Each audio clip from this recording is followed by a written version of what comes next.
चलो आइए, आज हम आपको मिलाते हैं कांता जी के छोटे से परिवार से, जहाँ गरीबी ने भले ही कमर तोड़ रखी है, लेकिन प्यार और अपनेपन की कोई कमी नहीं थी। छोटा सा कच्चा मकान जिसमें कांता अपने पति रवि, दो बेटे सोहन और आर्यन जो कि फैक्ट्री में काम करते हैं, और एक बेटी प्रिया जो अपनी भाभी पायल के साथ घर के काम में उसकी मदद करवाती है। एक दिन, आप बहन बैठ जा, यहाँ दोनों आराम से हीटर के पास बैठकर है ना बातें करेंगे। हाँ, एक काम करो कांता, तुम यहाँ आकर बैठ जाओ। तुम्हारे घर पर कौन सा हीटर लगा है? यहाँ बैठने पर कम से कम तुम्हें थोड़ा अच्छा ही लगेगा। बिल्कुल सही कहा बहन तुमने, जैसे इसके दिन चल रहे हैं ना, भगवान किसी को ना दिखाए। गर्मी में एसी नहीं, सर्दी में हीटर नहीं, बारिश का तो बस पूछो ही ना। हमने देखा है क्या हाल हुआ था तुम्हारी उस टूटी सी झोपड़ी का। दोनों पड़ोसन कांता को ऐसा ताना देती है, जिसके बाद उसको बहुत बुरा लगता है। हाँ, तुमने बिल्कुल सही कहा बहन, भले ही मेरे पास सुख सुविधा नहीं है, लेकिन मेरे पास एक ऐसी कीमती चीज है जो तुम दोनों के पास नहीं है। ऐसी कौन सी चीज है, बता तो जरा। मेरे पास मेरी प्यारी बहू है पायल, जो सर्दियों में मेरी इतनी सेवा करती है कि क्या बताऊं।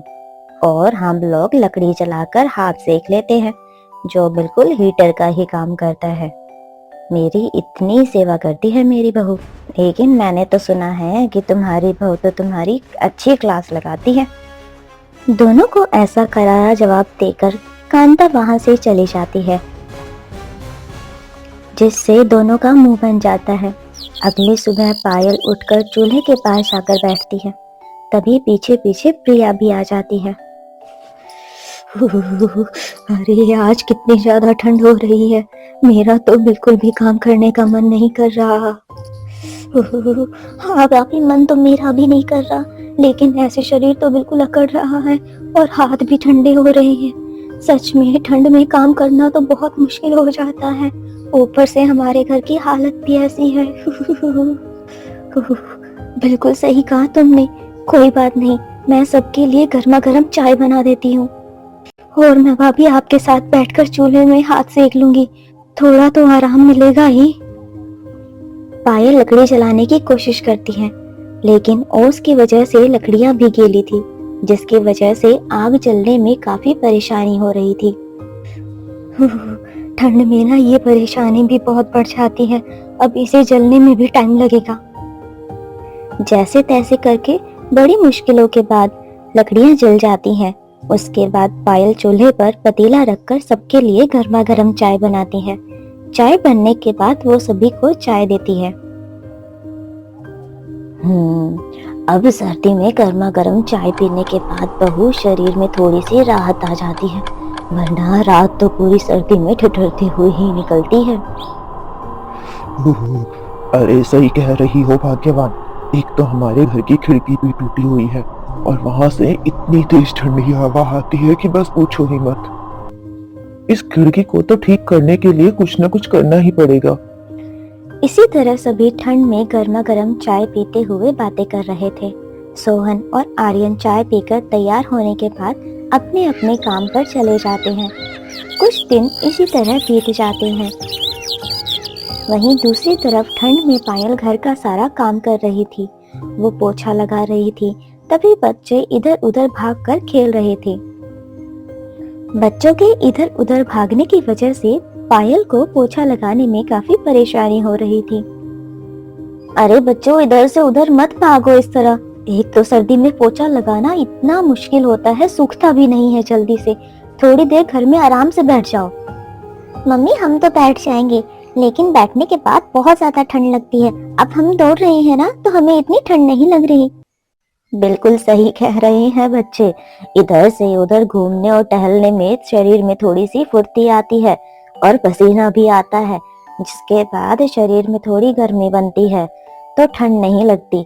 बैठे रहने से तो इनको ठंड ज्यादा लगेगी, और ऊपर से हमारी रजाई भी इतनी पतली है, और साथ में स्वेटर भी फटे हुए पहने हैं बच्चों ने, इनमें ठंड कहाँ से ही रुकेगी। जी मम्मी जी, मैं आपकी बात से बिल्कुल सहमत हूँ।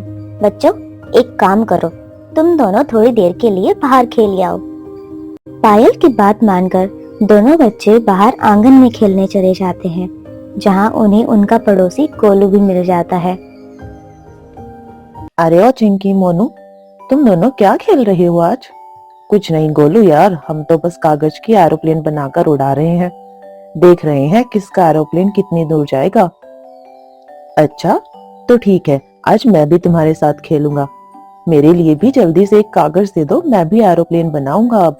मोनू अंदर से एक कागज लेकर आता है, जिसके बाद उसे अच्छे से मोड़ने के बाद वह एरोप्लेन बनाता है और तीनों बच्चे एरोप्लेन उड़ाकर खेल रहे थे कि तभी गोलू की नजर एक ऑटो पर जाती है, जिसमें उसके पापा एक बड़ा सा बॉक्स उतार रहे होते हैं।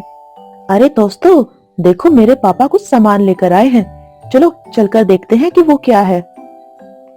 अब तीनों बच्चे उत्साहित होकर गोलू के पापा के पास जाते हैं। अरे बच्चों, कहाँ भाग रहे हो और कहाँ जा रहे हो? कहीं नहीं पापा, हम तो भागकर बस आपके पास ही आ रहे थे। हम देखने आए थे कि आप क्या लेकर आए हो। कुछ नहीं बेटा, ये तो हीटर है बस। क्या कहा अंकल? हीटर? हीटर क्या होता है, कैसा होता है? अरे एक काम करो बच्चों, यह बहुत भारी है, चलो अंदर लेकर चलते हैं, फिर देखते हैं कि ये क्या है और कैसे काम करता है। मैं तुम्हें वही सब दिखाऊंगा। Okay uncle. अब तीनों बच्चे सचिन के साथ अंदर जाते हैं। सचिन हीटर निकालकर उसे ऑन कर देता है। कमरे में गर्मी हो जाती है, जिसे देखकर तीनों बच्चे बहुत खुश हो जाते हैं। वाह पापा, इतने दिनों बाद हीटर के आगे बैठने में तो कितना अच्छा लग रहा है। हमारा पुराना हीटर तो खराब हो गया था और यह हमारे पुराने वाले हीटर से भी बहुत अच्छा है। अंकल ये तो बहुत अच्छी चीज है, मैंने तो पहली बार इसे देखा है। इसके आगे बैठने पे तो मुझे बहुत अच्छा लग रहा है, बिल्कुल भी ठंड नहीं लग रही, वरना तो मुझे बहुत ज्यादा ठंड लगती है। हाँ बेटा, इसलिए तो यह एक कमाल की चीज है। इसे ठंड में लेके आते हैं, इसे रूम हीटर कहते हैं। इसे लगाने से हमें ठंड नहीं लगती। अब तीनों आराम से वहां बैठकर हीटर का मजा लेते हैं। सचिन तीनों बच्चों के साथ वहां बैठ जाता है और हाथ सेकने लग जाता है। तभी वहां पर नैना सचिन के लिए चाय नाश्ता लेकर आती है और मोनू और चिंकी को वहां सोफे पर बैठा देखकर उसके तन बदन में आग लग जाती है। हे भगवान, इन गरीब फटीचरों का मैं क्या करूं? जब देखो मुंह उठाकर मेरे घर में चले आते हैं। अब इन्हें हीटर नजर आ गया है तो ये यहाँ आकर जमकर बैठ गई। अब देखने फायदा उठाएंगे, मुंह उठाकर यहाँ रोज चले आएंगे। अरे हमने हीटर हमारे लिए लगवाया है, इनके लिए थोड़ी। नैना गुस्से में बड़बड़ाती हुई अंदर आती है, मुंह बनाकर सचिन को चाय देती है। उसे ऐसे हाल में देखकर सचिन उससे पूछता है, क्या बात है, तुमने ऐसा मुंह क्यों बनाया है? कुछ नहीं, बस ऐसे ही। अब दोनों बच्चे घर से वापस चले जाते हैं और अपने घर पर आके अपनी माँ और दादी को सब बात बताते हैं। पता है मम्मी, हमने हीटर देखा, सच में बहुत अच्छी चीज है। उसके आगे बैठने पर तो हमें बिल्कुल भी ठंड नहीं लग रही थी और पता है आग जलाने की भी जरूरत नहीं थी और धुआं भी नहीं था। हाँ मम्मी, हीटर तो इतनी अच्छी चीज है और हमारे पास तो सर्दी में ज्यादा अच्छे कपड़े भी नहीं हैं। आप हमारे लिए भी एक ऐसा ही हीटर ले लो ना मम्मी। हाँ बेटा लेंगे, लेकिन अभी हमारे पास इनके लिए पैसे नहीं हैं। रात को सभी को सोने में बड़ी परेशानी हो रही थी, क्योंकि उनके पास एक पुरानी रजाई थी, वो भी जगह जगह से फटी हुई थी। खिड़की से भी ठंडी ठंडी हवा अंदर आ रही थी। बेटा थोड़ी लकड़ी जला दे, ऐसे में तो सोना बिल्कुल भी मजा नहीं आ रहा, बहुत ठंड लग रही है। ठंड के मारे तो मेरी हालत ही खराब हो रही है। अरे सच में मेरी जान निकली जा रही है। मुझे तो लगता है हमें रात को भी आग जलाकर सोना पड़ेगा, क्योंकि अब दिन पर दिन ठंड बहुत बढ़ रही है। अब ठंड की वजह से बच्चे भी रोना शुरू कर देते हैं। हाँ मम्मी, मुझे भी बहुत ज्यादा ठंड लग रही है, कुछ करो ना। यह सुनकर पायल उठ जाती है और सब जहाँ सो रहे थे उससे थोड़ा दूर 2 ईंटें रखती है और उसके ऊपर एक तसला रख देती है, जिसके बाद उसके अंदर लकड़ी रखकर उसे जलाने की कोशिश करती है और कुछ देर की कोशिश के बाद आखिरकार वो जल जाती है, लेकिन उसकी वजह से पूरे घर में धुआं भी हो जाता है। मम्मी मेरी तो आंखों में जलन हो रही है, आंखों में धुआं जा रहा है। कोई बात नहीं बेटा, अभी थोड़ी देर में धुआं बाहर चला जाएगा। थोड़ी ही देर की बात है बस। कोई बात नहीं, तुम सो जाओ आराम से। आंखें बंद कर लो, फिर तुम्हें धुआं नहीं लगेगा। इस तरह गरीब परिवार ठंड से बचने के लिए कुछ न कुछ जुगाड़ कर ही रहा था। अगली सुबह चाय नाश्ता करने के बाद सोहन भी अपने काम पर चला जाता है। अरे बाप रे, आज तो बहुत ज्यादा ठंड लग रही है और हवा भी एकदम सीने को चीरते हुए जा रही है। ठंड में बड़ी मुश्किल से सोहन अपने काम पर पहुंचता है, जहां पर वो ठंड में काम कर रहा था और सेठ सभी से बहुत बुरा बर्ताव कर रहा था। वो चिल्ला चिल्लाकर सभी मजदूरों से काम करवा रहा था। अरे ढंग से काम करो वरना तुम्हारी पगार काट लूंगा। इतने धीरे धीरे काम कर रहे हो, पता नहीं क्या परेशानी है। यूं नहीं जल्दी जल्दी हाथ चलाएं। वो सेठ खुद आराम से रूम हीटर के सामने बैठा था। सभी मजदूर ठंड में बड़ी मेहनत से काम कर रहे थे, लेकिन फिर भी वह उन सबके ऊपर चिल्ला रहा था। जब सोहन भारी सामान उठाकर हीटर के आगे से गुजरता है तो 1 मिनट के लिए उसे बहुत अच्छा महसूस होता है। अरे वाह, बस कुछ पल के लिए ही हीटर के आगे गया तो मुझे कितना अच्छा लग रहा था। यह तो सच में कितनी कमाल की चीज है। ठंड से बचने के लिए काश मैं इसके आगे और खड़ा हो पाता। जब सोहन ऐसा सोच रहा था और अपनी पल भर की खुशी को महसूस ही कर रहा था, तभी उसका सेठ उसे देख लेता है और फिर उसके ऊपर चिल्लाना शुरू कर देता है। नहीं नहीं मालिक, ऐसा कुछ भी नहीं है। मैं तो बस कुछ सोच रहा था। हाँ हाँ, यहाँ मैं तुझे सोचने के पैसे देता हूँ, जैसे काम करने के पैसे मिलते हैं भाई तुझे, समझा। अब जल्दी से जाकर अपना काम खत्म कर और मेरे हीटर को घूरना बंद कर, नजर लगाएगा इसे। सोहन मुंह नीचे कर कर वहां से चला जाता है और अपना काम करना शुरू कर देता है। वहीं दूसरी तरफ घर पर भी राशन पानी खत्म हो गया था। पायल काफी परेशान थी। माँ जी, राशन तो खत्म हो गया। कोई बात नहीं बहू, सोहन और आर्यन जब काम से आएंगे ना तो हम उन्हें बता देंगे, वो राशन ले आएंगे। लेकिन माँ जी, बच्चों को तो काफी भूख लग रही है, बच्चे तब तक शांत नहीं बैठ पाएंगे। अब फिर कर भी क्या सकते हैं बहू, अगर तू उस दुकानदार के पास उधार में लेने जाएगी सामान, वो फिर से बड़बड़ करेगा। वो पहले ही इतने ताने देता है और सामान कम, वो फिर से तुम्हारा दिमाग खराब कर देगा बहू। कोई बात नहीं माँ जी, अब समय ऐसा है तो क्या कर सकते हैं, समय के हिसाब से ही चलना पड़ेगा ना हमें। बात तो तेरी भी सही है बहू, अब हमारे दिन ही खराब हैं तो हम क्या कर सकते हैं। तभी पायल अपने घर के पास किराने वाली दुकान पर जाती है। भैया 1 किलो आटा दे दो। भाई 1 किलो आटा मांगने आई हो, यानी आज फिर से उधार ही मांगोगी तुम। वैसे तुमसे उम्मीद भी क्या कर सकते हैं, जब देखो मुंह उठाकर आ जाते हैं आप भिखारी कहीं के। दुकानदार का ऐसा ताना सुनकर पायल अपनी गर्दन नीचे झुका लेती है।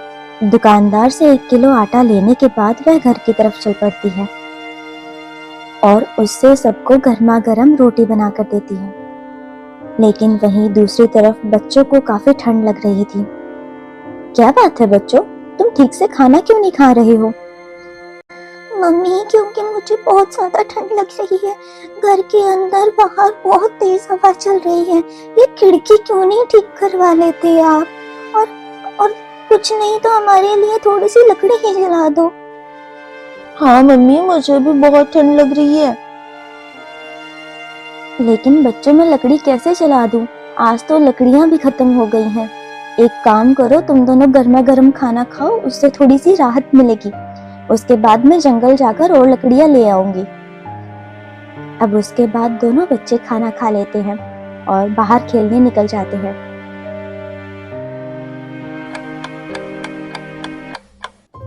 देखो ना सोनू, गोलू अभी तक खेलने नहीं आया।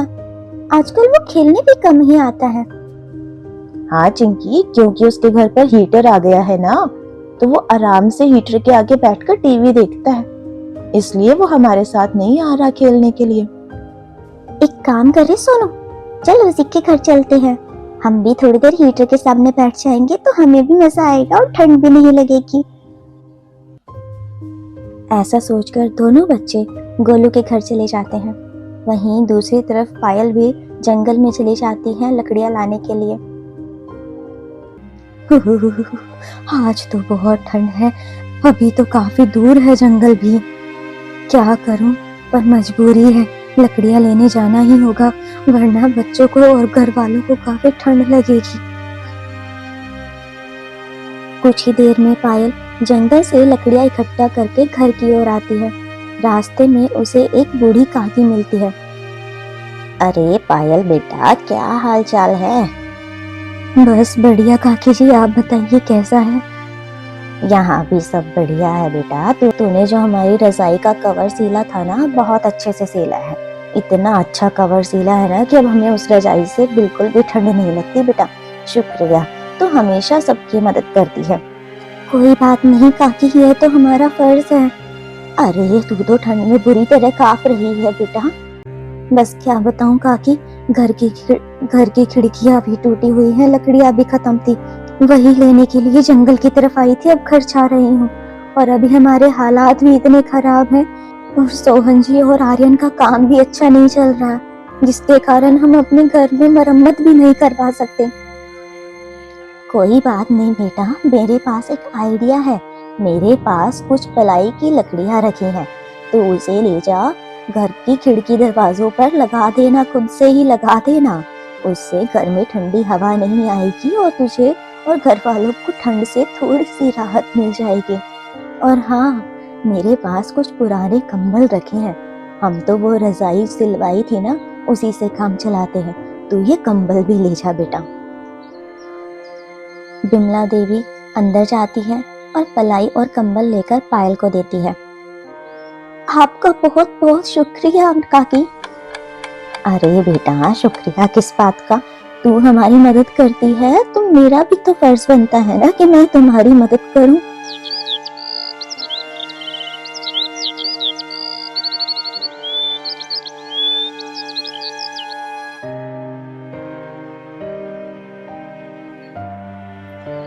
चूल्हे में जलाने के लिए लकड़ियां, प्लाई और कंबल लेकर पायल कुछ ही देर में घर पर आ जाती है और खिड़कियों पर प्लाई लगा देती है, जिससे खिड़कियां कवर हो जाती हैं और अब घर में ठंडी हवा भी नहीं आती है।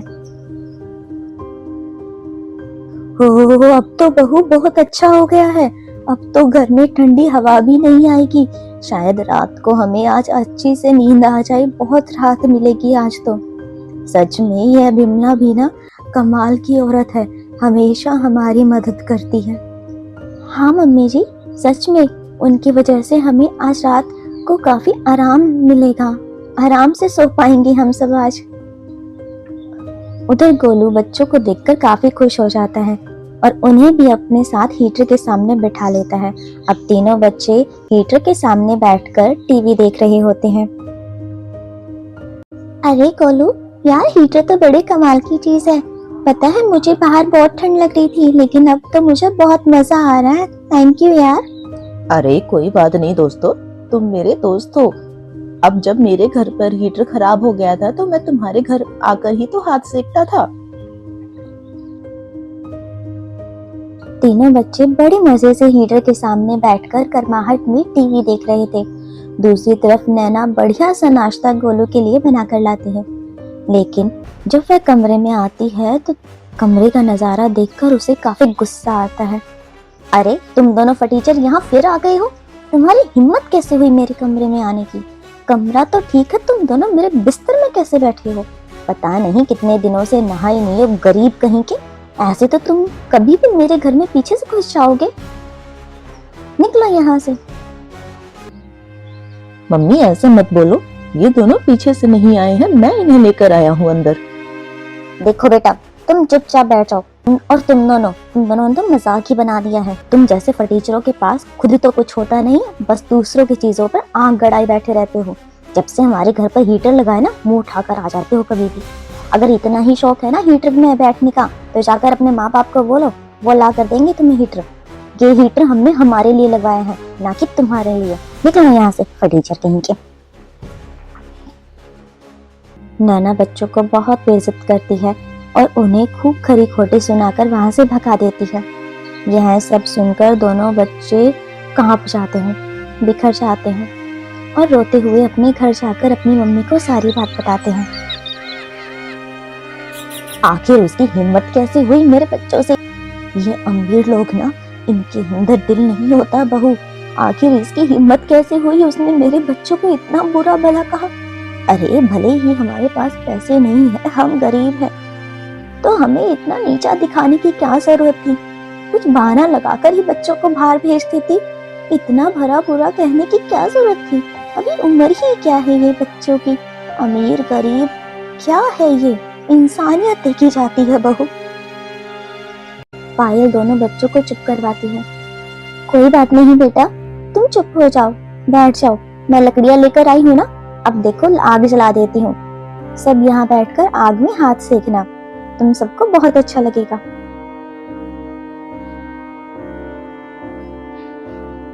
हाँ मम्मी ठीक है, लेकिन प्लीज हीटर भी खरीद लीजिए ना, वो बहुत अच्छा होता है, उससे धुआं भी नहीं निकलता।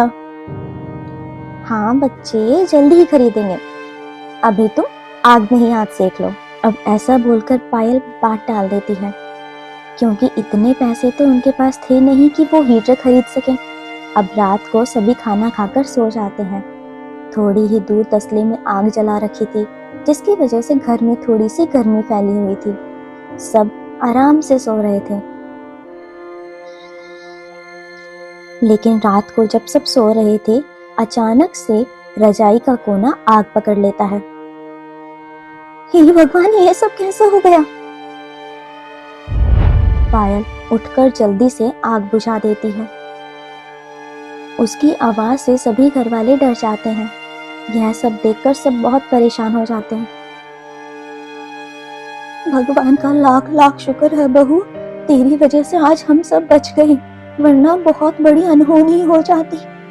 इस तरह रात को आग जलाकर सोना तो माजी बहुत खतरनाक हो सकता है, हमें आगे से सावधानी बरतनी होगी। ये तो शुक्र है भगवान का कि किसी को कोई नुकसान नहीं पहुंचा। लेकिन बहू, इसके अलावा हमारे पास चारा भी तो नहीं है। हमारे पास हीटर होता तो आज हमारे साथ ये अनहोनी ना होती। रात को सभी बातें करते हैं, उसके बाद सोने की कोशिश करते हैं, लेकिन ऐसा हादसा होने के बाद सभी की आंखों में से नींद जैसे गायब ही हो गई हो। अगली सुबह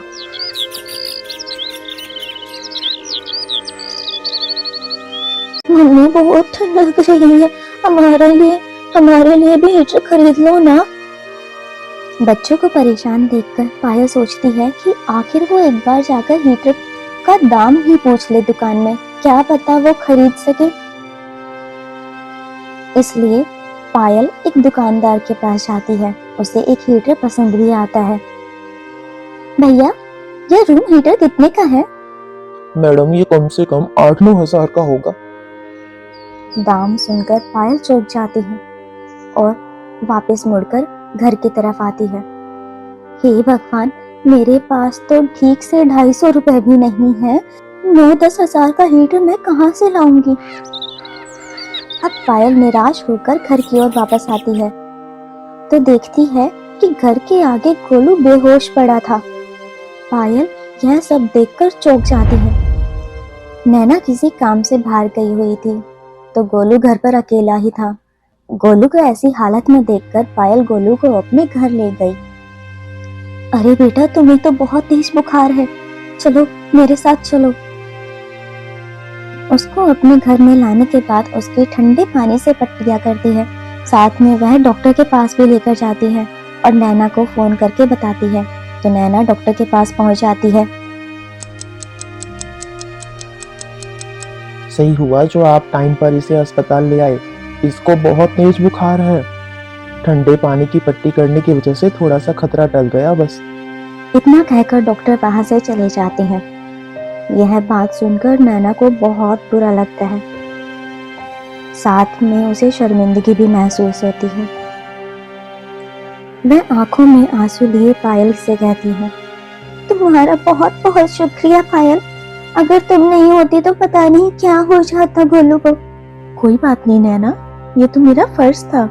गोलू मेरे भी बेटे जैसा ही है। उसके बाद सब अपने अपने घर चले जाते हैं।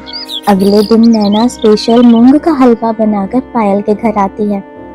मैं तुम सबके लिए मूंग का हलवा बनाकर लाई हूँ। अरे नैना, इनकी क्या जरूरत थी। मुझे इंसान की अहमियत समझाने के लिए शुक्रिया पायल। मैंने तुम्हारे साथ बहुत गलत किया, तुम्हारे बच्चों के साथ बहुत गंदा व्यवहार किया। मुझे दोस्ती की तरफ हाथ बढ़ाने का मौका। और बच्चों, कल तुम सबके लिए मैं पाव भाजी बनाऊंगी, तो तुम दोनों घर पर आना। सब हीटर के सामने बैठकर आराम से पाव भाजी खाना। यह बात सुनकर बच्चे भी खुश हो जाते हैं।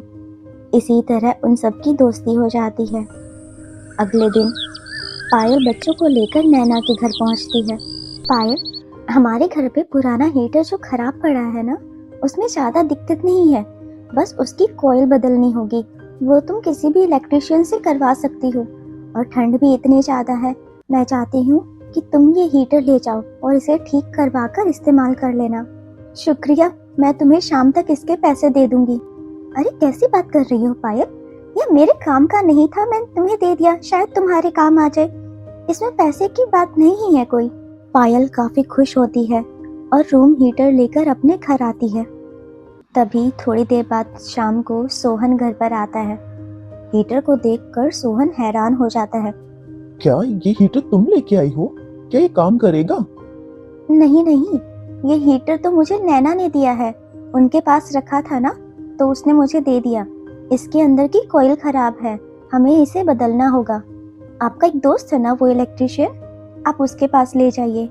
वो इसके अंदर नई कॉइल लगाकर इसे ठीक कर देगा, फिर यह इस्तेमाल करने लायक हो जाएगा। अगले दिन सोहन पुराना हीटर लेकर अपने दोस्त के पास जाता है, जिसकी खुद की इलेक्ट्रॉनिक्स की शॉप थी। हीटर देखने के बाद वो कहता है, अरे भाई, तुम चिंता मत करो, मेरे पास बहुत सी कॉइल बची हुई है, मैं इसे अभी तुरंत ठीक कर देता हूँ, तुम थोड़ा इंतजार करो। सोहन का दोस्त शामू हीटर में नई कॉइल डालकर उसे अच्छे से ठीक कर देता है और उसे चलाकर दिखाता है। हीटर तो अच्छे से काम कर रहा था। यह देखकर सोहन को बड़ी खुशी हुई। अरे ये तो सच में चल रहा है। शुक्रिया दोस्त, तूने तो मेरा बहुत बड़ा काम आसान कर दिया। अब हमें ठंड में तड़पना नहीं पड़ेगा। अच्छा, ये बता, इसमें कितना खर्चा हो गया होगा? अरे कर दी ना तूने पराया वाली बात। यारी दोस्ती में ये सब नहीं होता भाई। लेकिन शाम, तूने नई कॉइल लगाई है ना, तो तेरा तो ऐसे नुकसान हो जाएगा। अरे कुछ नहीं भाई, हमें ये सब सस्ती पड़ जाती है, और ये तो फ्री मेरे पास ऐसे ही पड़ी थी, ले जा, तू मजे कर बस। उसके बाद सोहन हीटर लेकर घर आता है और घर आने के बाद सभी लोग हीटर को देखते हैं तो बहुत खुश हो जाते हैं। ये अब हमारे घर में भी हीटर आ गया, बहुत अच्छा होगा। अब हमें भी ठंडी ही लगेगी और आराम से हम भी सो सकते हैं। हमारा जब भी मन करेगा हीटर चलाकर आराम से गर्मी का एहसास लेंगे। सच में बेटा, इतने सालों बाद जाकर हीटर के सामने बैठने का मौका मिला है। मुझे तो यकीन ही नहीं हो रहा। अब कम से कम हमें लकड़ियां जलाकर घर में ना धुआं करना होगा और ना ही कोई खतरा होगा। हाँ, और इसके सामने बैठने से तो और भी अच्छा लग रहा है जी। रात को नींद भी एकदम बढ़िया आने वाली है आज। इसी तरह सब खुश होकर हीटर का इस्तेमाल करते हैं और रात को चैन की नींद लेते हैं।